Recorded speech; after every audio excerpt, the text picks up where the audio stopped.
नमस्कार, मैं नियाज खान और आप देख रहे हैं एनएमएफ न्यूज। 9 और 10 सितंबर को दिल्ली के प्रगति मैदान में G20 की बैठक हुई। इस बैठक में अमेरिका, ब्रिटेन, चीन, रूस, जापान, सऊदी अरब, तुर्की सहित कई देशों के अध्यक्ष और प्रतिनिधियों ने हिस्सा लिया। कनाडा के पीएम जस्टिन ट्रूडो भी G20 में हिस्सा लेने के लिए आए थे। 9 और 10 सितंबर को बैठक में शामिल होने के बाद सभी देश के प्रतिनिधियों के लौटने का सिलसिला भी शुरू हो गया, लेकिन इन मेहमानों में शामिल कनाडा के पीएम जस्टिन ट्रूडो को भारत में 5 दिन ज्यादा रुकना पड़ा। अब ऐसे में सवाल यह है कि आखिर ट्रूडो को भारत में 5 दिन ज्यादा क्यों रुकना पड़ा और इस दौरान ऐसा क्या हुआ कि भारत सरकार द्वारा होटल में बुक्ड प्रेसिडेंशियल स्वीट में रुकने से जस्टिन ट्रूडो ने मना कर दिया और वे एक नॉर्मल रूम में रुके। क्या ट्रूडो किसी बात से नाराज थे या फिर ट्रूडो ने ये सब कुछ एक प्लान के तहत किया? ऐसे कई सवाल हैं और इसका जवाब भी हम आपको इसी वीडियो में देंगे, तो इसे अंत तक जरूर देखिएगा।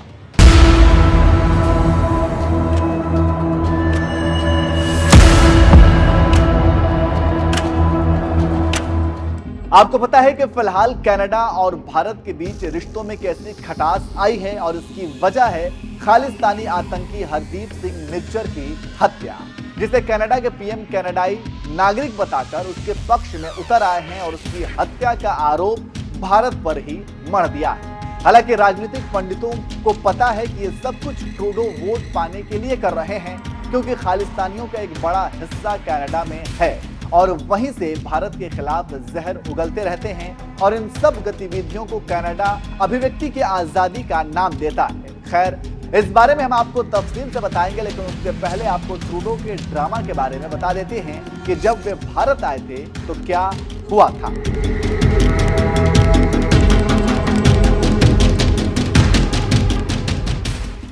जस्टिन ट्रूडो 8 सितंबर को भारत दौरे पर आए थे।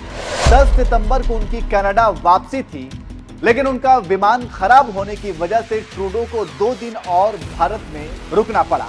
कनाडा से एक दूसरे विमान को नई दिल्ली भेजा गया। 12 सितंबर को ट्रूडो कनाडा लौट पाए थे। ऐसे में 3 दिन के बजाय 5 दिन तक ट्रूडो को भारत में रुकना पड़ा। तो इस तरह से आप समझ गए होंगे कि कनाडा के पीएम को भारत में क्यों 5 दिनों तक रुकना पड़ा।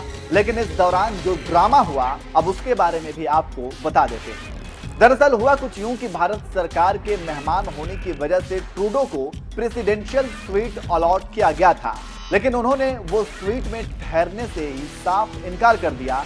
अब ऐसे में भारत सरकार के लिए थोड़ी मुश्किल पैदा हो गई, क्योंकि सभी होटलों में राष्ट्र अध्यक्षों के लिए अलग से प्रेसिडेंशियल स्वीट बुक थे। के लिए सुरक्षा एजेंसियों ने सिक्योरिटी का भी खास तौर पर इंतजाम किया था। वहां एडवांस्ड सिक्योरिटी शील्ड लगाई गई थी। इस शील्ड में बुलेट प्रूफ ग्लास था, जिसमें पॉलीकार्बोनेट प्लास्टिक की मोटी परत थी और यह स्नाइपर की गोलियों का भी सामना कर सकती थी। फुल प्रूफ इंतजाम के लिए कई अन्य सुरक्षा उपकरण भी लगाए गए थे, लेकिन ट्रूडो के प्रतिनिधि मंडल ने स्वीट में न रुकने का फैसला किया और नॉर्मल रूम चुने। इससे भारतीय सुरक्षा एजेंसियों के लिए नई चुनौती खड़ी हो गई और होटल ललित में घंटों तक ड्रामा चलता रहा और मेजबान होने के नाते आखिरकार भारत सरकार को ट्रूडो की बात माननी पड़ी और उन्हें नॉर्मल रूम में शिफ्ट किया गया। वैसे ट्रूडो ने ऐसा फैसला क्यों किया, ये अभी तक एक पहेली बना हुआ है। वैसे आपको क्या लगता है, आखिर ट्रूडो ने ऐसा फैसला क्यों किया? वे एक हाई लेवल सिक्योरिटी वाली स्वीट को छोड़कर होटल के साधारण रूम में क्यों ठहरे? इसके पीछे क्या वजह हो सकती है? कमेंट करके जरूर बताएं।